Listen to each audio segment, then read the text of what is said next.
Sziasztok, Máté vagyok, és mielőtt elkezdenénk a mai videót, szeretnék még hozzátok szólni pár szót. Először is ez egy régi videó, amit már 2,5 éve vettem fel, úgyhogy nem mai, és mivel erre a hétre nem volt elkészített vagy felvett videó, ezért arra gondoltam, hogy szétnézek a régiek között, hát ha találok olyat, ami még esetleg nem volt megvágva és feltéve nektek, és hát találtam, úgyhogy megkérdeztek titeket Instagramon, hogy kíváncsiak lennétek erre a videóra, hogy hogyan lehet nappali frizurából alkalmi frizurát varázsolni, ilyen kiegészítő segítségével, és azt írtátok, hogy igen, szóval megvágtam nektek, nekem is nagyon furcsa volt ezt az egészet így végignézni, a régi nyersanyagokat, meg minden, hogy akkor hogy beszéltem, meg ilyenek, de itt van, úgyhogy remélem, hogy tetszeni fog nektek. A másik pedig az, hogy megrendeztem az év hajfonás versenyét, amire jövő szerdáig, vagyis december 5-ig tudtok jelentkezni, úgyhogy ha még nem tettétek volna, akkor mindenképpen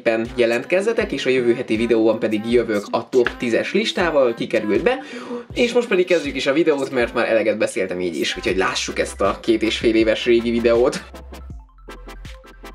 Sziasztok, Máté vagyok, és a mai videóban egy kicsit ilyen újdonsággal készültem nektek. Már láttam olyat más csatornákon, hogy ilyen sminkes videóban, hogy nappaliból átalakítani estére egy kicsi változtatással, és arra gondoltam, hogy ugyanezt megcsinálhatnánk frizurában is, hogy készítek egy nappali frizurát, és utána megmutatom, hogy esetleg egy más hajdísszel hogyan alakulhat át ez a frizura egy tökéletes esti viseletté.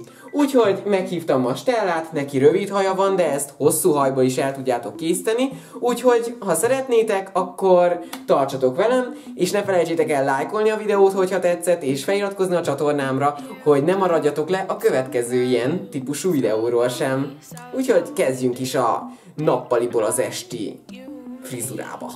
Something to believe because I'm running wild, I ain't running free. Still got a lot of shit left to see. Stuck in this town and the town's stuck in me. Always trying to find another reason to leave, but we sit at home all alone. Hoping one day our names will be known, cause I'm stuck on the bottom trying to feel on top. Wishing everything would just come to a stop.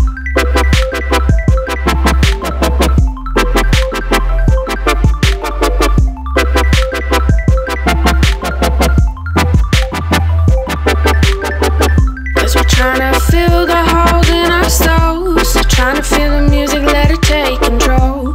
Stuck on the bottom, trying to feel on top. Wishing everything would just come to a stop. Being hurt, what a concept. Gotta stay alive, yeah, that's the mindset. Caffeine mornings, vodka nights. Gotta be awake, gotta live this life. Hoping there's more, but knowing there's less. We gotta keep going and hope for the best. Walking the streets, just you and me. Trying to fill the void, trying not to bleed.